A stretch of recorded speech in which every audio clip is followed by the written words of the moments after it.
একদিন আমি ভোলাদার আমাদের মাঝি গোবিন্দ সুন্দরবন ট্যুরে গেলাম।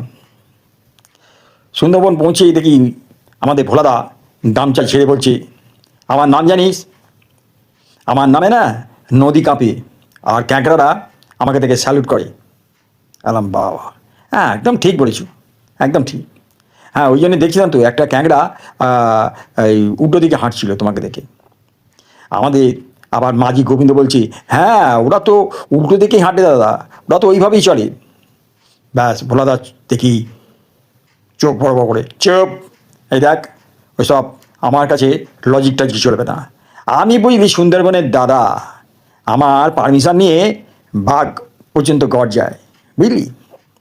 তারপরে দেখি জঙ্গল থেকে একটা যেন কিসের আওয়াজ, বাবা মনে হচ্ছে মানে বাঘেরই আওয়াজ। আলাম দাদা মনে হচ্ছে এই বাঘেরই আওয়াজটা হবে। আরে দূর, আরে ওটা বাঘ না, বাঘ না, ওটা বাঘের ভাগ না।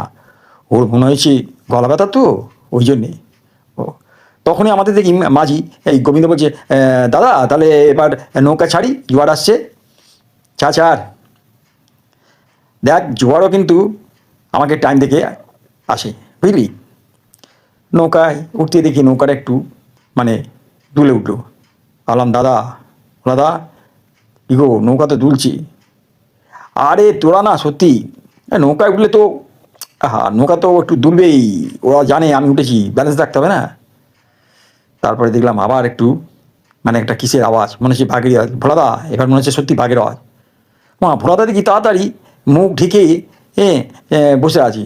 আলাম কী গো ভোলাদা, তাহলে তোমার দাদাগিরি এখানেই শেষ? হ্যাঁ শোনো শোনো, আমরা আজ থেকে না এই সুন্দরবনের ভদ্রলোক। হ্যাঁ কি কি বলো, এখান থেকে দৌড়ে যাব নাকি হেঁটে? হ্যাঁ বলো বলো বলো।